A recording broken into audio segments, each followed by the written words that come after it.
Oke, kita mulai.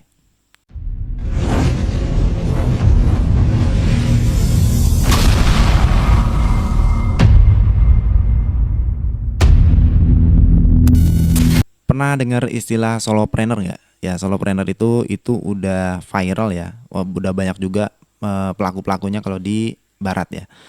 Emang kalau barat itu biasanya jauh lebih dulu gitu ya, kreativitasnya mereka lebih jauh berinovasi dibandingkan Indonesia. Dan di Indonesia itu bukan nggak ada. Sekarang baru-baru aja gitu ya, udah banyak menjadi seorang solopreneur kayak gitu, karena itu sebenarnya adalah sebuah profesi yang kamu bisa hanya menyimpan project atau menyimpan produk-produk kamu di internet, kemudian orang akan membelinya secara kontinu kayak gitu. Dan itu bisa menjadi passive income. Nah, di Indonesia itu mulai in ya masalah itu, apa namanya, istilah itu tuh ketika pekerja remote udah banyak, kemudian virtual assistant mulai banyak dibicarain, kemudian masuklah ke solopreneur. Nah, ini sangat ada memiliki banyak perbedaan ya, perbedaan antara pekerja remote atau freelancer, kemudian virtual assistant, kemudian solopreneur. Kalau solopreneur itu misalnya kamu seorang desain grafis, kemudian kamu membuat banyak template, kemudian kamu jual atau simpan di sebuah website yang ngejual template-template itu, dan orang akan membeli template-template itu. Contohnya misalnya kamu seorang editor video, biasanya ya, seorang editor video, kadang-kadang kamu butuh footage-footage tertentu dan kamu ngedownload lewat Google kan. Nah, biasanya di Google itu ada yang berbayar dan ada yang gratis. Contohnya kayak seperti di Freepik misalnya gitu kan. Kamu dapat nih gambar yang eh, formatnya PNG gitu kan, yang nggak ada backgroundnya, formatnya PNG, tapi kamu kena watermark kayak gitu. Nah, jadi kamu mesti beli kayak gitu ya. Nah, orang-orang yang menjual template-template itu ya bisa dikatakan mereka adalah solopreneur, karena rata-rata mereka nggak punya karyawan ya, dia hanya bekerja sendiri, mendesain sendiri, kemudian dia mengupload sendiri gitu ya. Sama juga seperti seorang fotografer juga seperti itu, atau seorang videografer ya. Videografer itu kan kadang-kadang ada footage-footage yang bisa dijual, contohnya misalnya burung terbang, terus kemudian gambar apa namanya, foto kupu-kupu dan sebagainya, itu dijual seperti di apa namanya, live video misalnya. Itu banyak sekali template-template yang kadang aku ambil juga dari situ ya. Nah, tapi aku nggak akan jauh ngomongin masalah solopreneur di sini, karena temanya itu adalah, topiknya itu adalah virtual assistant ya. Aku bakal banyak ngobrolin di arah tentang topik virtual assistant. Di sini aku bakal sampein tentang bagaimana kita menemukan minat dalam diri kita sendiri, karena pada saat itu di grup juga sedang ngobrolin gitu ya, aku gaptek ya, aku nggak bisa apa gitu kan, kemudian aku sangat awam sekali dengan teknologi, kemudian bisa nggak aku menjadi seorang virtual assistant atau ngikutin bisa mendapatkan uang dari internet kayak gitu kan. Nah, jadi teman-teman, gaptek itu bukan sebuah karakter ya, kemudian yang nggak bisa dirubah kayak gitu, nggak. Tetapi gaptek itu adalah sebuah status. Nah, kalau status itu kan bisa dirubah dari apa namanya, dari single menjadi sudah menikah kayak gitu, itu kan bisa dirubah gitu. Kamu bisa keluar dari status itu dengan cara apa? Dengan cara kamu belajar, kamu bisa ikut komunitas, kemudian kamu bisa ikut kursus-kursus, baik kursus offline maupun kursus online, supaya kamu nggak gaptek kayak gitu ya. Jadi gaptek itu bukan sebuah karakter, tetapi adalah sebuah status, dan kamu bisa keluar dari situ ya. Jadi ini aku cerita sedikit. Pada saat itu juga aku nggak bisa menemukan sesuatu hal yang bisa membuat aku terus bergairah untuk berjuang menjalani kehidupan ini. Wah, gila, puitis banget. Karena apa? Karena pada saat itu aku digelapkan dengan sebuah keadaan gitu ya. Ini usaha ini nggak jalan, kemudian banyak tagihan sana sini, kemudian kita mau nagihin orang nggak bisa, dari customer banyak nyangkut kayak gitu ya. Kemudian rasanya pekerjaan aku ini nggak enjoy, kemudian masalah karyawan ya, masalah karyawan juga. Nah, karyawan ini misalnya ada yang nggak produktif, kemudian tapi kita mesti harus bayarin gaji dan lain sebagainya. Oh, banyak banget kayak gitu ya. Belum lagi mikirin biaya produksi, belum lagi mikirin eh, hal-hal lain lah kayak gitu ya. Itu tetek bengeknya banyak banget.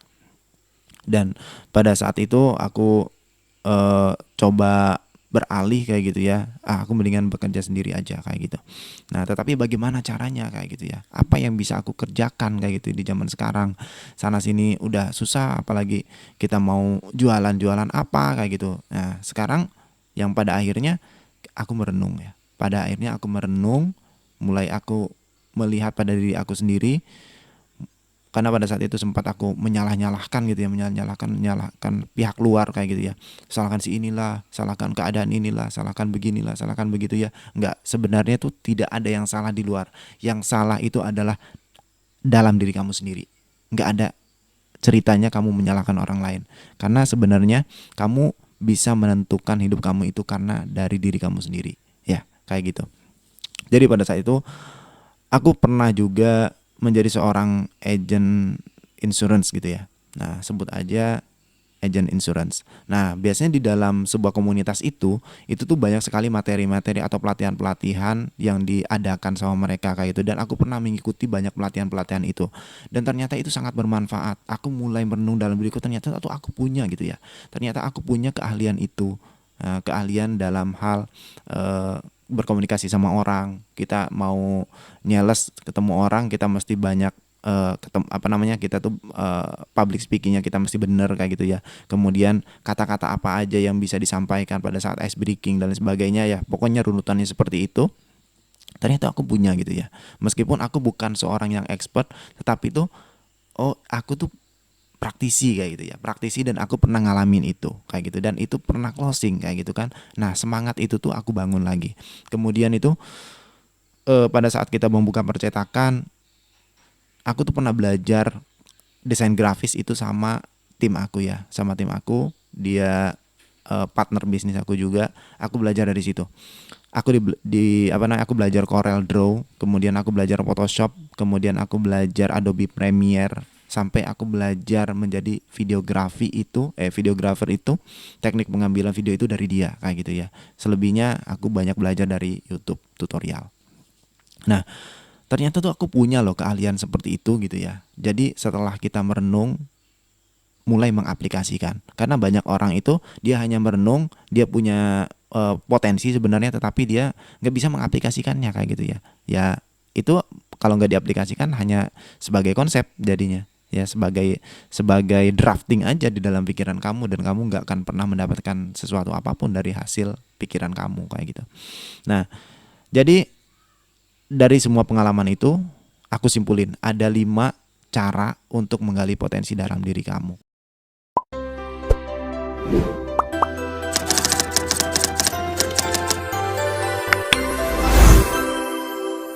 Yang pertama adalah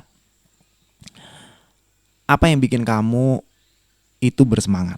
Nah, contoh misalnya kamu tuh punya hobi. Nah, kalau hobi kan pasti bikin semangat tuh. Nah, kamu bisa merenung, bisa masuk ke dalam diri kamu, kemudian kamu bisa pikirkan ulang hobi kamu tuh apa gitu ya. Misalnya kamu hobinya di dalam fotografi, kamu suka melihat foto kayak gitu ya. Kemudian kamu suka melihat konten-konten dan kamu bisa mengambil video, dan kamu suka itu ngerjain video, pengambilan video, karena kamu bikin kamu enjoy kayak gitu ya. Kemudian misalnya kamu suka nulis, membaca, atau kamu suka berbicara di depan kamera seperti ini, dan membuat kamu tuh menjadi enjoy, kamu tuh hobi. Maksudnya kamu bersemangat ya kalau ngerjain itu gitu ya. Nah, kamu temukan tuh dalam diri kamu apa potensi yang membuat kamu semangat. Misalnya semangat kamu tuh untuk membuat kue, kamu suka bereksperimen masak misalnya, kamu suka bereksperimen membuat adonan kayak gitu ya, kemudian kamu bikin kue. Nah, itu tuh kamu bisa kembangkan, kamu bisa bacain banyak tutorial dari YouTube dan lain sebagainya. Nah, kemudian yang kedua,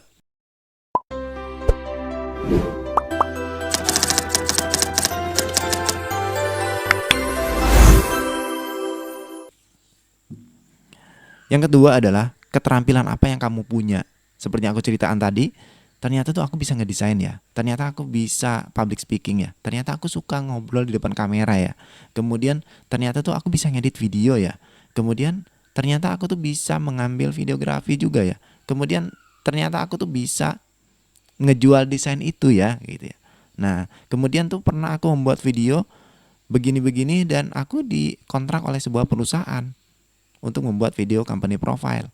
Nah, itu tuh ternyata ada dalam potensi diri aku. Ternyata tuh aku punya ya keterampilan itu. Nah, sekarang teman-teman semuanya, kamu bisa coba melihat, pikirkan ulang keterampilan apa yang kamu miliki di dalam diri kamu. Kamu gak usah mikir yang ribet-ribet deh. Kamu gak usah memikirkan orang lain ya. Kamu pingin bisa seperti si A, si B, si C gitu ya. Memang dia udah expert. Kamu gak usah pikirin itu. Kamu cukup melihat pada diri kamu sendiri apa yang kamu bisa. Keterampilan apa yang misalnya kamu menjahit dan lain sebagainya. Itu kamu bisa gitu ya. Dan kamu bisa kuasain itu gitu ya. Kamu bisa gali terus potensi itu. Oke? Itu yang kedua. Yang kedua adalah keterampilan apa yang kamu suka.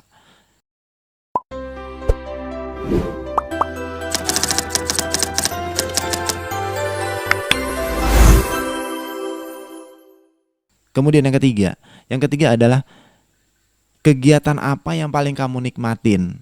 Nah, kegiatannya. Misalnya kamu kegiatannya menjahit, memasak, kamu suka dengan cara memasak kayak gitu ya. Kemudian kamu suka menulis, kamu suka mendesain. Nah, itu adalah kegiatan yang kamu suka dan kamu enjoy banget ya kalau melakukan itu kayak gitu. Jadi pada saat kamu udah enjoy, kamu tuh udah nggak perlu lagi sesuatu hal yang yang membuat mood booster dan sebagainya gitu ya. Kamu nggak perlu lagi kamu harus mencari referensi dari orang lain ya. Terkecuali referensi itu diperlukan untuk mencari ide kayak gitu ya, bukan mencari sesuatu hal yang kamu suka. Kayak itu bukan referensi kalau mencari sesuatu hal yang kamu suka. Tetapi mencari ide itu mencarinya dari referensi.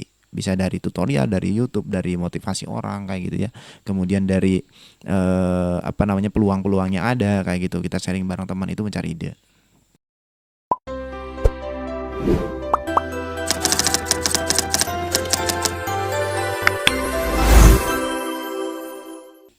Dan yang keempat itu adalah apa yang bikin kamu terus belajar. Nah, kalau kamu udah suka ngelakuin sesuatu yang kamu senang tadi, yang menjadi hobi, kemudian kegiatan yang kamu sukain, kemudian itu kamu juga memiliki keterampilan itu gitu ya. Nah, itu kamu pasti ada keinginan untuk terus belajar kayak gitu ya. Kamu pengen gali terus potensi kamu. Misalnya kamu menjadi seorang videografi atau desain grafis, kamu suka dengan desainnya, dan kamu bisa masuk ke komunitas-komunitas desain. Kamu terus pelajarin itu sehingga kamu itu memiliki sebuah spesialisasi nantinya gitu ya. Dan itu juga yang aku lakuin saat ini. Ya, sampai saat ini itu yang aku lakuin kayak gitu ya. Dan kemudian yang kelima,